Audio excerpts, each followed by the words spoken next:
12,000 feet down, we approach the Titanic's midship targeting E-deck, the crew's domain. Through this corroded doorway, we enter where engineers, stewards, and kitchen staff lived below the waterline. These narrow corridors once echoed with working voices and labor sounds. Now we glide through abandoned passages where 112 years of pressure has transformed everything into rust and memory. Quick question before we go further. Where are you watching from? Comment your location below. And if you're as captivated by these forgotten stories as I am, smash that like button and subscribe. We're about to go even deeper into the Titanic's hidden world. Let's continue. These cramped cabins house 4 to 6 crew members working around the clock. Ahead lies their dining hall, where 3 shifts grabbed quick meals between exhausting duties. This was their sanctuary, the one place they could sit together away from demanding passengers. We're entering a frozen moment, the last place many shared a meal before that April night, now sitting in profound silence.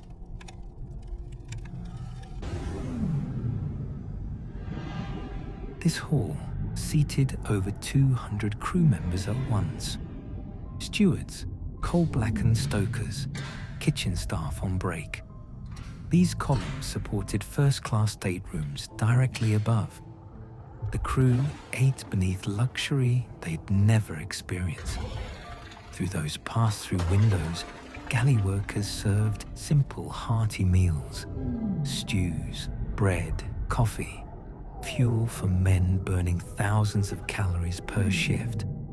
The kitchen operated 24 hours, feeding the engine that powered the dream.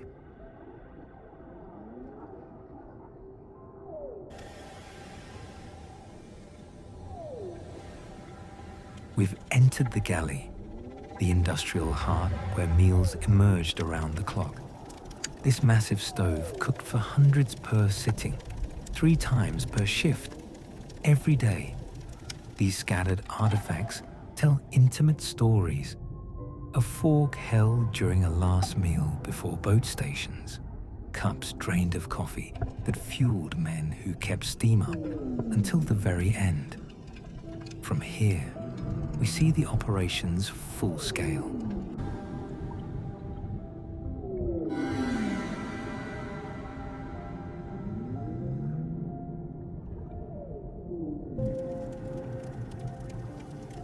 Every detail tells a human story. This place setting might have been used by a 19-year-old galley assistant on his first voyage. These benches held tired bodies, men who'd worked since dawn, grabbing 20 minutes before returning to 120-degree boiler rooms. Notice boards displayed shift schedules and safety notices. The administrative backbone. Electric lights overhead were luxury in 1912 working-class spaces.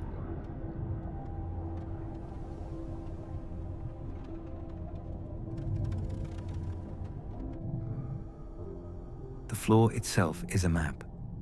Paths between tables more degraded, worn by thousands of footsteps. Corners were utilized for storage. Nothing wasted in crew spaces. Overhead ventilation kept air moving for men generating body heat after grueling shifts. Every support beam was precisely calculated. We've documented this space completely, seeing how every element connected. A life support system for the workforce.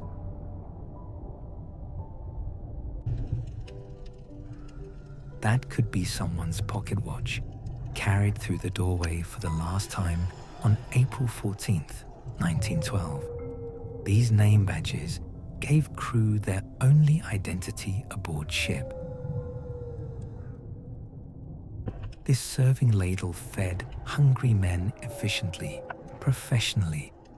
Evidence suggests this wasn't purely functional. Crew found moments of friendship here, brief respites from hierarchy and labor. The 24-hour operation meant perpetual motion, one shift finishing as another arrived, working men keeping first-class comfort alive. Meal schedules were posted precisely, 8 a.m., 2 p.m., 8 p.m., rotating with shifts.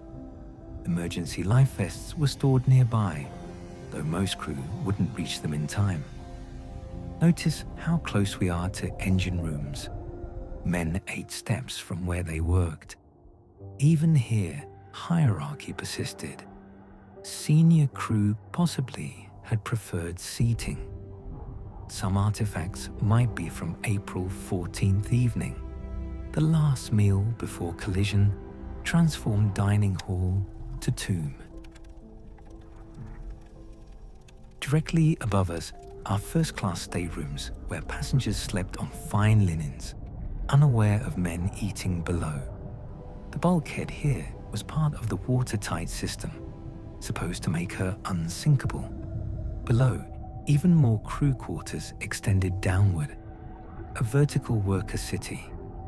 That wall is the hull itself, less than 2 inches of steel separating crew from the Atlantic's crushing pressure.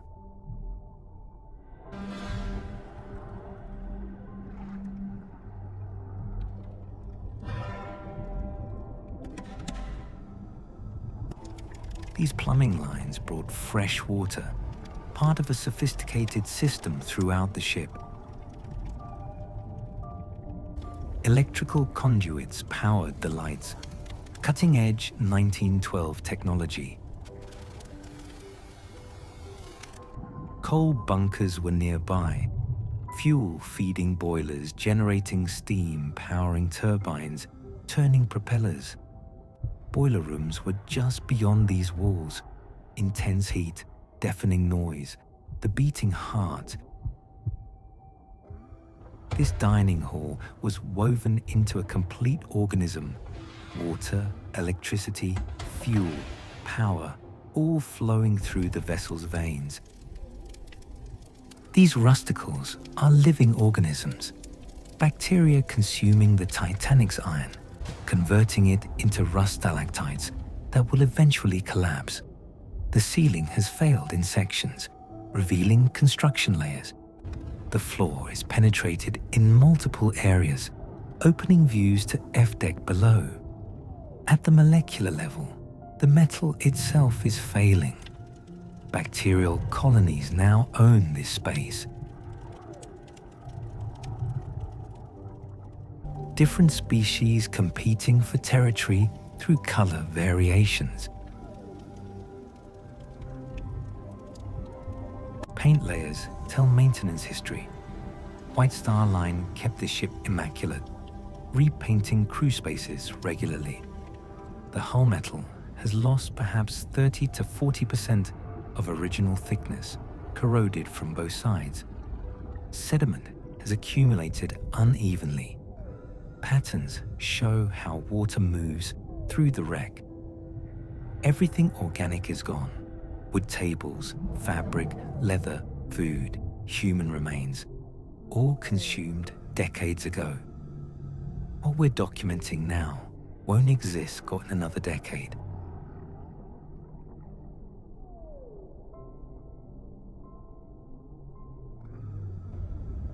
Our ROV is about 6 feet long. Notice how tiny it looks against these components. A crew member sat here, perhaps 5 feet 8, tired from an 8-hour shift.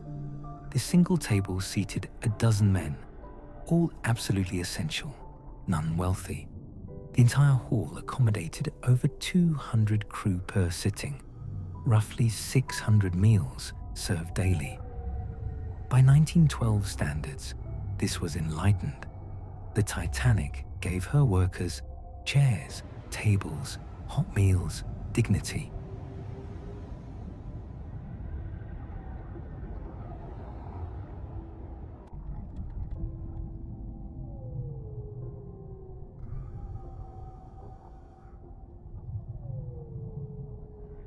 This place setting belonged to someone, a name, a family, a life cut short. Across this hall, dozens of individual tragedies compound into collective catastrophe. After collision, many crew continued working, keeping lights on, maintaining steam, sending wireless messages, while water rose. This dining hall represents the last normal moment before everything changed, the final service before ultimate sacrifice. We're standing in a cathedral of duty. First-class passengers never knew this world existed, served by invisible hands. These ordinary men performed extraordinary acts, not seeking recognition, just doing their jobs unto death. This is maritime tradition. Crew serving ship, serving passengers, hierarchy as old as sail. Beyond class and economics, this space represents something universal. People eating together, finding community in labor, meeting basic human needs. This hall reminds us of our common humanity. From an archaeological perspective, every artifact positions exactly where it fell, creating forensic evidence of final moments. We're creating a historical record, imagery and data that will outlast the physical wreck. The engineering is remarkable. 1912 construction techniques visible in every joint and rivet. This space documents social history, how working classes lived, what they ate, how they were treated. As disaster studies, this wreck teaches us about catastrophe mechanics. The truth we must face: this wreck cannot be preserved, only documented before it vanishes. Within decades, this dining hall may collapse completely. Our technology makes this documentation possible. ROVs, cameras, sonar, capabilities impossible even 20 years ago. But technology is just the tool. The purpose is human, preserving stories, honoring lives, learning lessons. Science, history, memorial, technology, humanity, all converge here on the ocean floor, racing against time. Time to leave the crew dining hall, backing slowly out of this sacred space with a final, respectful sweep of light. From the doorway, one last look. Columns, table ghosts, serving area, all components we've documented. We retrace our path through the narrow crew corridor, emerging from the ship exterior, back into open ocean.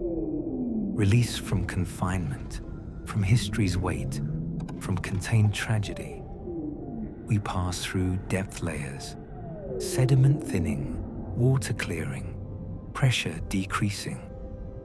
Above, we see sunlight penetrating, the living world. We're returning from a journey through time, carrying stories of ordinary men in an extraordinary ship.